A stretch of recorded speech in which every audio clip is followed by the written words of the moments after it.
Teacher voice కు స్వాగతం. ఈరోజు శర్మిల గారు మాట్లాడిన ఒక మాటలో వీడియో చూసి ఆశ్చర్యం వేసి వీడియో చేయడం జరిగింది. శర్మిల గారు ప్రధానంగా పవన్ కళ్యాణ్ గారు మన తిరుపతి సభలో మాట్లాడిన మాటలను ఉద్దేశించి ఆమె చాలా ఆశ్చర్యకరమైన మాటలు మాట్లాడారు. రాహుల్ గాంధీ గారిని విమర్శించడం చాలా హాస్యాస్పదం అంట. పవన్ కళ్యాణ్ గారు విమర్శించడం, అధికారంలోకి వచ్చిన తర్వాత పవన్ కళ్యాణ్ వేషం భాష అన్నీ కూడా మారాయి. ఒక మతానికి అనుకూలంగా వ్యవహరిస్తున్నారు. ఒక మతానికి చెందిన దుస్తులు ధరించి అధికారిక విధులు నిర్వర్తించడం వల్ల ఇతర మతాల వారు అభద్రతా భావానికి లోనవుతున్నారు. ఒక ఉన్నతమైన స్థాయిలో ఉన్న హోదాలో ఉన్న మీరు అన్ని వర్గాల వారికి న్యాయం చేయాలి, అన్ని మతాల వారిని సమంగా చూడాలి. అంతేగాని ఒక మతాన్ని భుజాన్ని వేసుకొని మీరు నడుచుకుంటున్నారు అంటే మీరు ఆర్ఎస్ఎస్ ఏజెంటా అని ఆమె ప్రశ్నించడం జరిగింది. చాలా ఆశ్చర్యం వేసింది. ఎందుకు ఆశ్చర్యం వేసిందంటే మరి శర్మిల గారు, రాహుల్ గాంధీ గారు, జగన్మోహన్ రెడ్డి గారు ఇటువంటి వారు కూడా లౌకికవాదం గురించి, సెక్యులర్ గురించి మాట్లాడడం, పవన్ కళ్యాణ్ గారికి సూచనలు ఇవ్వడం ఆశ్చర్యపోవాలి. ఏ రకంగా ఆశ్చర్యపోవాలి. ఆయన పవన్ కళ్యాణ్ గారు ఆ సభలో ఏం మాట్లాడాడు? ఏ మతాన్ని విమర్శించలేదే, ప్రతి మతాన్ని గౌరవిస్తానని చెప్పాడు. అక్కడ ముస్లిమ్స్ నుంచి తీసుకోవాల్సిన ఒక మాట కూడా ఆయన చెప్పాడు. ఏదైనా ఒక సమస్య వచ్చినప్పుడు అల్లా అంటే ముస్లిమ్స్ అందరూ ఏకమవుతారు. అదే సనాతన ధర్మంలో ఏదైనా సమస్య వచ్చినప్పుడు గోవింద అంటే అందరూ ఏకమవరు, ఎవరి దారి ఆల్దే అని చెప్పాడు. ఏ మతాన్ని నేను విమర్శించట్లేదు, అన్ని మతాలను నేను గౌరవిస్తానని చెప్పాడు. తప్పుడుగా ఏం మాట్లాడలేదే. ఆయన మాట్లాడిన మాటల్లో శర్మిల గారికి ఏం తప్పు అనిపించింది? అన్ని వర్గాల వారికి సమన్యాయం చేయాలంటే ఎవరికి అన్యాయం చేశాడు అతను? ఏ మతాన్ని కించపరిచినట్టు ఆయన మాట్లాడాడు?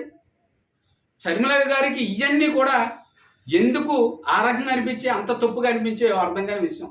కరెక్టే, ఆయన మత ప్రాతిపదికమైన రాజకీయాలు చేస్తున్నారంటే మరి మీరు చేసేది ఏంటి? ఆయన మత ప్రాతిపదిక మీద రాజకీయాలు చేయలేదు, అన్ని మతాలను గౌరవిస్తారని చెప్పాడు.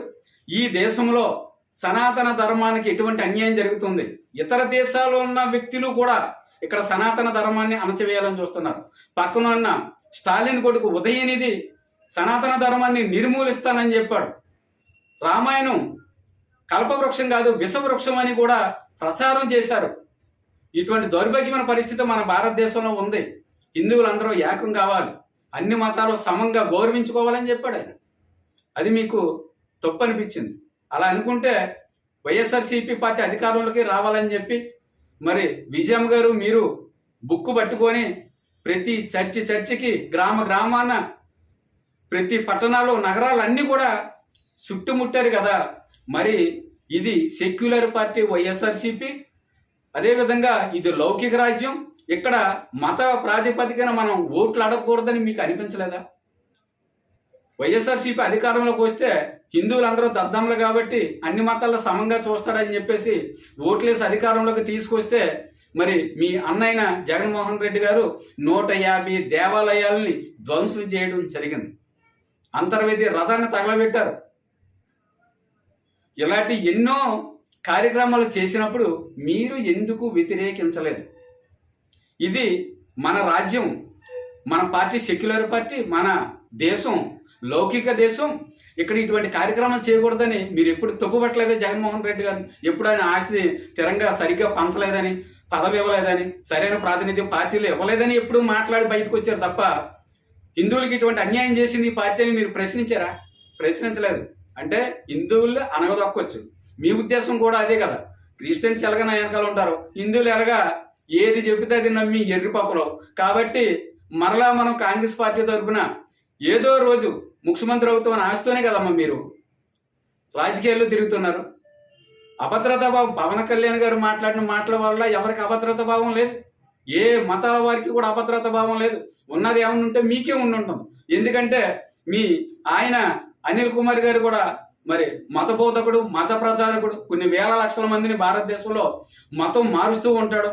మరి పవన్ కళ్యాణ్ గారు లాంటి వారు తయారైతే హిందువుల్లో చైతన్యం వచ్చి, వాళ్ళ మాటల ద్వారా వాళ్ళ ప్రేరణ ద్వారా హిందువుల్లో చైతన్యం వచ్చి మతం మార్చుకోకపోతే మీ ఆయన గారికి ఏమైనా ఆదాయం తగ్గుతుందనా?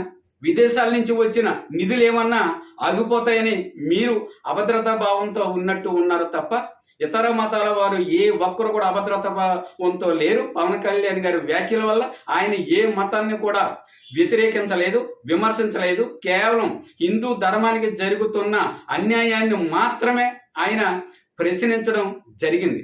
అంతే తప్ప మీరు లేనిపోని అన్ని ఊహించుకొని ఏదో మాట్లాడి ఏదో వర్గాన్ని రెచ్చగొట్టి ఏదో చెయ్యాలని మాత్రం మీరు అనుకోకుండా ఉంటే మంచిది. Thank you. పీజీఆర్ వాయిస్ మరో వీడియోతో మళ్ళీ కలుద్దాం.